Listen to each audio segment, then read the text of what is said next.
Hey, mythology lovers! Welcome back to another video. Thanks for joining me.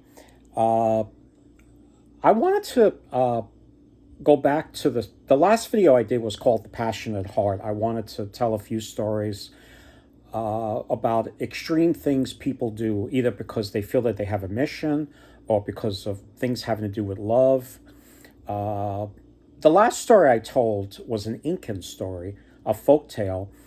Uh, and it's one of my favorites. I first read it in this book uh, called Black Rainbow Legends of the Incas and Myths of Ancient Peru.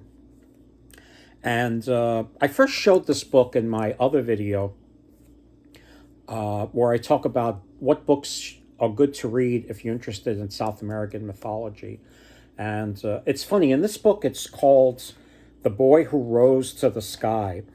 And then when I reread it in this book, Warriors, Gods, and Spirits from Central and South American Mythology, uh, it's called The Girl from the Sky, but it's the same story, and and they're both told very well. But this version I really like because it's a little bit more of a direct translation by John Beerhorst. And don't worry, I have these two books, and this other book, Tales of Ancient Egypt, by Roger Lancelin Green. I have them. I have the titles and the authors in the description in my previous video on the Passionate Heart, and so so in this video I want to make a part two. I want to tell a few more stories, but I also want to. When I told the last story in the other video about the boy who flew to the sky, uh, I left out one important detail. I actually wrote it in the comments, but I wanted to make another video to tell it to you because it's an important detail. The reason why it's important because again it shows the detail, the extent people go to when they feel that they have to do something. Now, if you remember this, the boy who flew to the sky, he fell in love with a maiden who actually was a divine being. She was actually one of the stars, and she was a star maiden, and he married her, and she wasn't interested in staying with him. So when he was away from her, when he was out of the house, she crept outside and flew back up to the skies to join her sisters as one of the stars that you see at night in the sky. And what happens is that he was very sad, and if you recall, he runs across a condor, and the condor felt sorry for him, and the condor said to him, you can climb on my back, and I can fly you up to the heavens, where I can teach you where to find your wife, and but I need two llamas, and one of them the condor ate right away. The second llama, the boy put on his back to carry with him, and while they were in flight, every time the condor said meat, the boy had to slice off a piece of meat off the condor and give it to not the condor, the llama, and give it to the condor, place it in his beak, all while keeping his eyes shut. But the interesting thing is that this trip to the heavens took so long. The llama didn't have enough meat on it uh, uh, to keep the condor flying, and he knew if the boy knew that it. I keep saying boy, but he was a young man. I keep saying, uh, well, anyway, they're flying up to the heavens, and he knew that if the condor didn't get his meat, he was not going to make it, and he was even going to probably shrug the boy off his back. And not only did the young man want his wife back, and he'll do anything to get there, he also didn't want to fall to his death, I'm sure. So what the boy did when he realized there was no more condor meat, what he did was he made the sacrifice of himself. He didn't kill himself exactly, but he took a sharp knife and he started carving away parts of his own leg. And he started giving this meat, human meat, to the condor whenever the condor said meat. Uh, and this is what sustained the condor to make it to the heavens. The reason why I think this is important is because, again, it shows the extent someone will go to get somewhere. I mean, in this case, the young man really wanted his wife back, and and uh, and also the idea of a condition being set where you need to feed a helpful animal something, uh, uh, where you wind up running out of food and you wind up hurting yourself, seems to be a motif in folk stories. I've come across this several times, as you'll see in one of the stories I'm going to tell today. So the next two stories I'm going to tell are both from Indian mythology, and I talked about this book in my video on what books to read on Indian myths and legends, and this is such a great little book. And I'm going to use two stories from this book, called Gods, Demons, and Others by R.K. Narayan, and I'll have this book in the description. The other three books I have in the description of the previous video. But what happens is, in this book tells two stories. One of them uh, a story of a wife who's so dedicated to her husband. What happens is that there was this great king, and he so much wanted a child that he prayed to the goddess Savitri, and Savitri was an important goddess, and she still is to modern day Hindus, and so he finally got a child, and it wound up being she grew up to be one of the most beautiful women in the world, and the king decided to name her Savitri after the goddess he prayed to.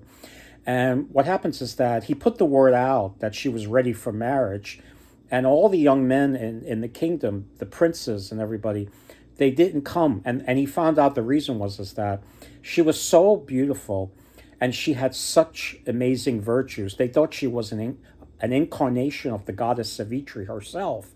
So the king said, well, we can't have that. I got to have my daughter married. So he knew his daughter was very smart, wise, and she could find a husband that's suitable for her. She knows what she wants.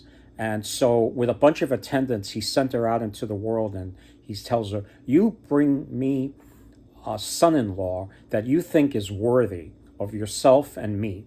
So she goes off, and she finds this young man called Satyavan, who is a prince, but his father lost his kingdom many years ago in a fight with his enemy.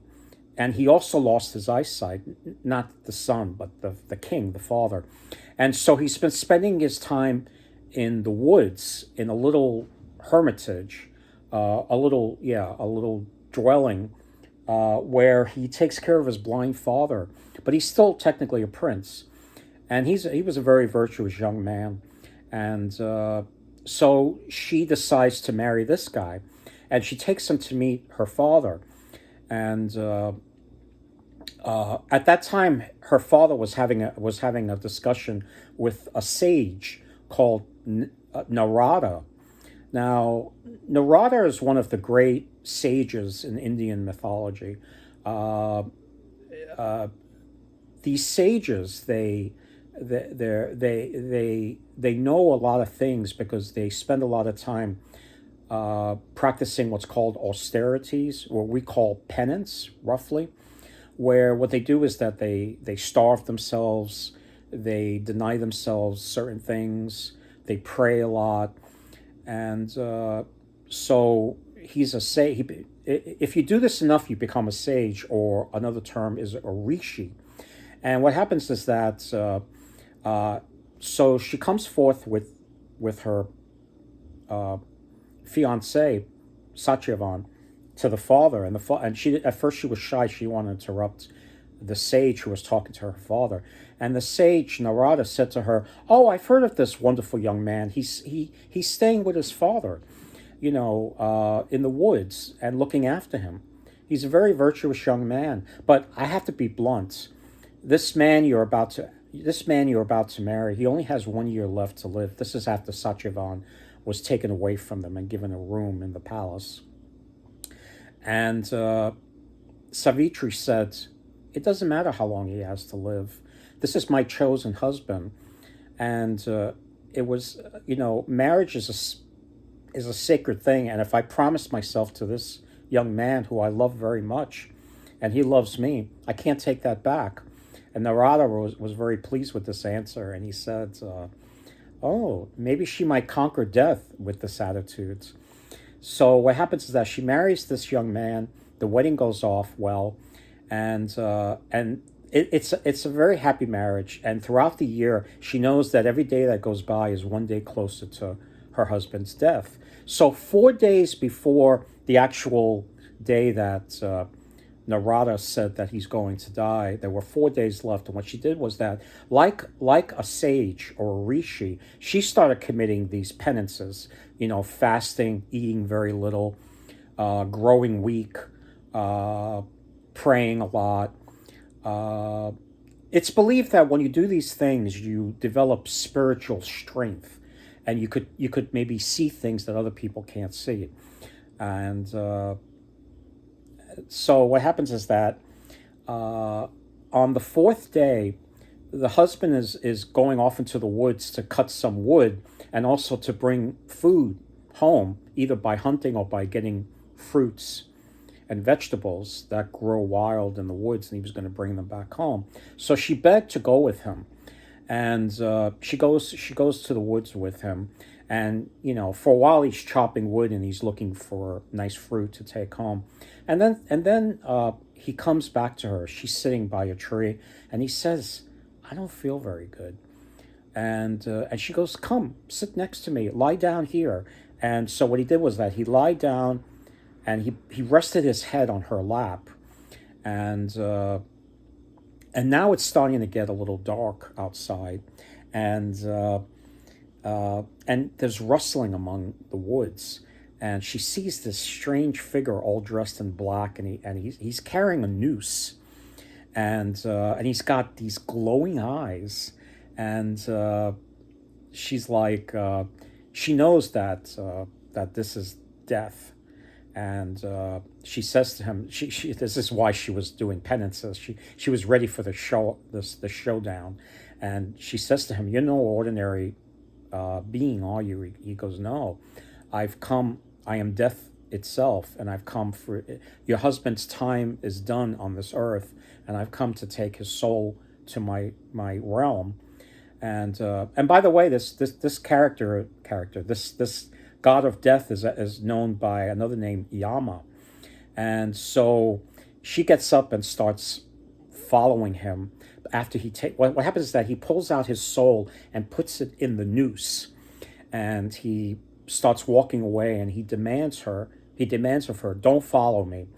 But she gets up, she gently lays her husband's head on the ground, and starts following Yama, and starts saying this great wisdom and philosophy that pleases Yama. Things like, it's so good, there's no greater virtue to be loyal to your spouse, and and Yama likes a lot of the things she's saying, and he goes, "Okay." That's another reason why a lot of these stories from India, that you have these holy people doing austerities, penances, is that many times when you get to a very severe level of doing it, you're usually granted wishes by the gods. So, Yama says to her, I'll give you anything you want except for the life of this man. And she says, "Would you please grant sight back to my father-in-law?"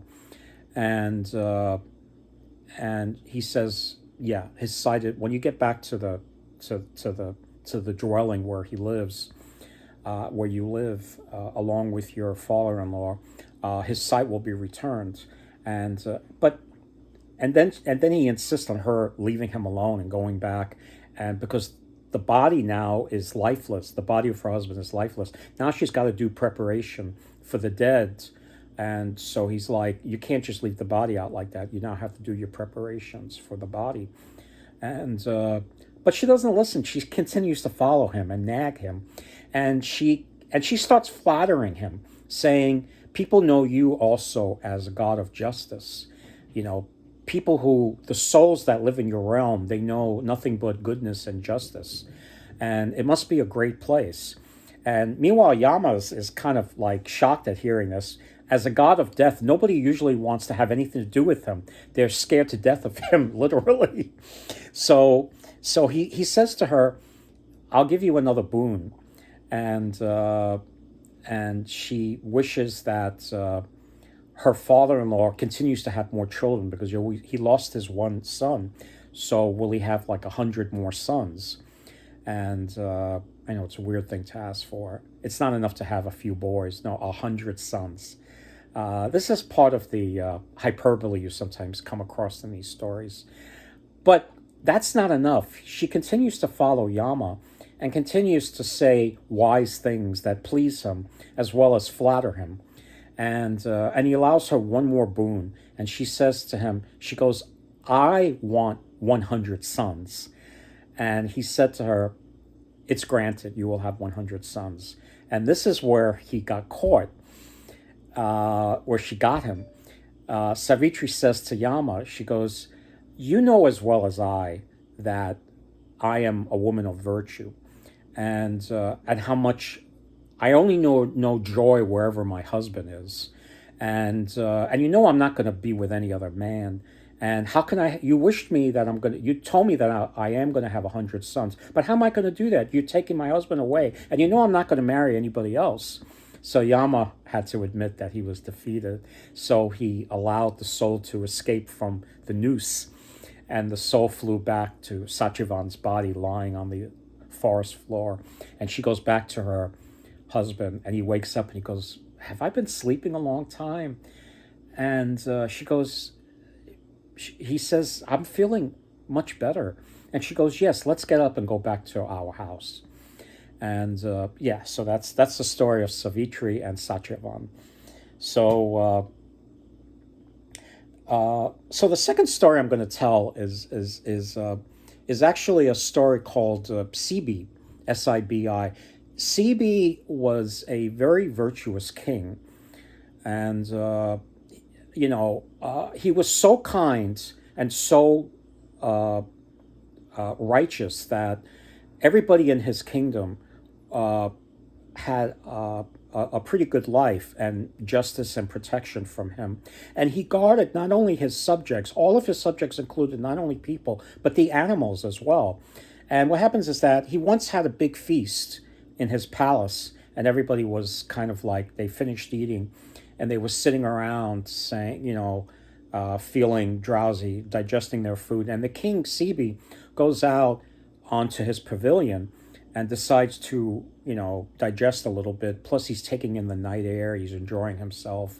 And what happens is that he feels a flutter by his face, and he looks down at his what he was wearing, and he realized something had landed on him. It was a little dove.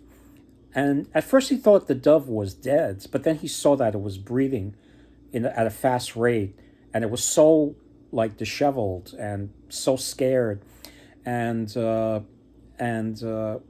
he's like, "Oh my God, this dove has been chased by a predator." And what happens is that there was a tree next to him, and suddenly standing on that tree was a big hawk, and the hawk saw himself as a king, just like the human king.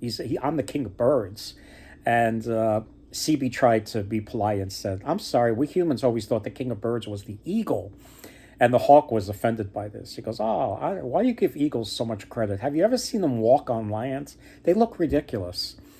And anyway, so the hawk knows all about this great king, and he says to CB, he says, "I understand that you're a very virtuous king, and I know you want to protect this dove that came to you to save its life. But you got to remember, I'm a hawk. We eat doves, and I'm faint with hunger. And I also have a partner that just laid several eggs, and they're about to hatch. So if I die and I'm not well and alive and healthy, and I have to go out eventually and get food for these chicks. And if I die, my chicks and my wife will die. And so don't you protect me as well? So the king, Sibi, was like, okay, you got a point. But you got to remember, I'm a king. This little bird, it may just be a bird, but it came to me for sanctuary. As a king, I have to provide that. So I just had a big meal with all my guests. Why don't I give you some food? And the hawk was like, oh, humans, what you humans eat is gross. You take away the wonderful food of the meat by seasoning it and cooking it and dressing it up all which ways. I can't eat that stuff.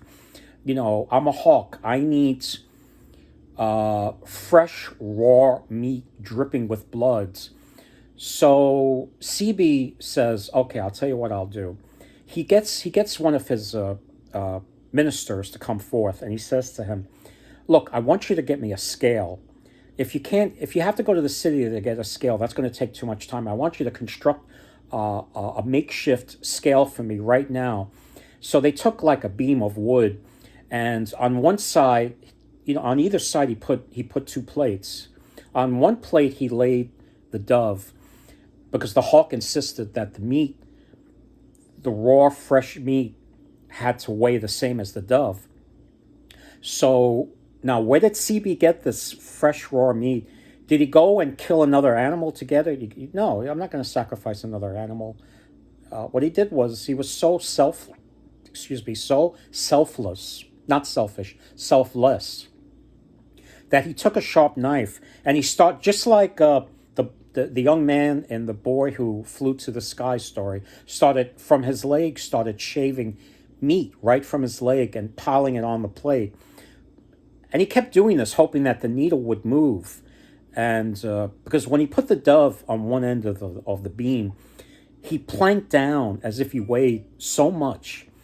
And so the king, Sibi, is putting strips of his own flesh on the other side, hoping eventually that the needle will move and go to the middle, where he knew that the flesh from his own body would weigh the same as the dove. But no matter how much flesh he carved from his leg, it was never enough.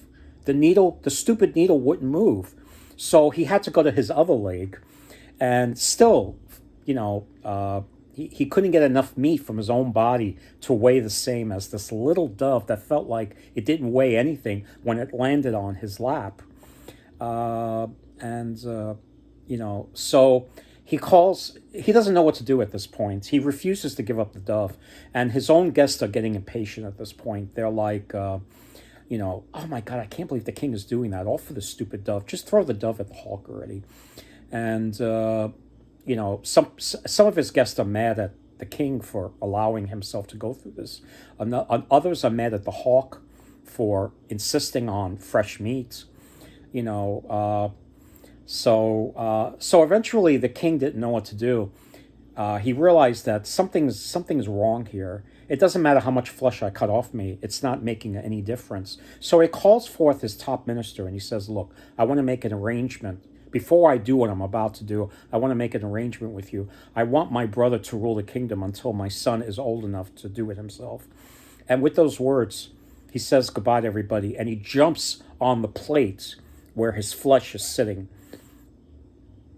And suddenly everything changed. Everything went away. And he looked up at the where the little dove was, and there was no dove. Instead, there was the king of the gods, Indra himself, in all his majesty, and by Indra was the second most important god, Agni, and the god of fire. And the two of them said to Sibi, said this was a test, and you passed. There's nobody more. There's no king that's ever lived that's as virtuous as you, and so all this was just a test. And you want to talk about the passionate heart? You're talking about a king that was better than his word in protecting this little dove that sought refuge in his lap. And one thing about Indra and Agni. Today, modern day Hindus don't really worship Indra anymore. At least that's my understanding. But in the history of myths and legends that have come down to us, he was always called the king of the gods, probably because at one time he was worshipped by the early invaders of India. And over time he fell out of favor. The gods that are, but in the Rig Veda, which is the oldest book that's come down to us from India, he's still the king of the gods. So the hymns that are there are mostly for Indra. And by if you read the hymns, you realize that the second most important god is Agni, the god of fire, and because you need fire to do your sacrifices to the gods. But thousands of years ago, Indra was the number one god, followed by Agni. Today, the three main gods that are worshipped is Brahma, Vishnu, and Shiva. Brahma is the creator god. Vishnu is the preserver.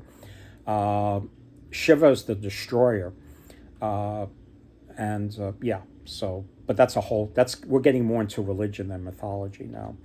So anyway, so that's a remarkable story. When I first read that, I was like, "Are you kidding me? You made me go through all this agony because you were testing me." I think that's great. You want to talk about Yahweh testing Abraham? It kind of reminds me of that in a way. I want you to sacrifice your son Isaac for me. Although the difference is that Abraham, it's a test in trust. Abraham knew that God had his best interest at heart. Was he really going to allow him to sacrifice his son? I remember learning that story when I used to be, when I was young, I used to be a good Catholic boy. Not anymore.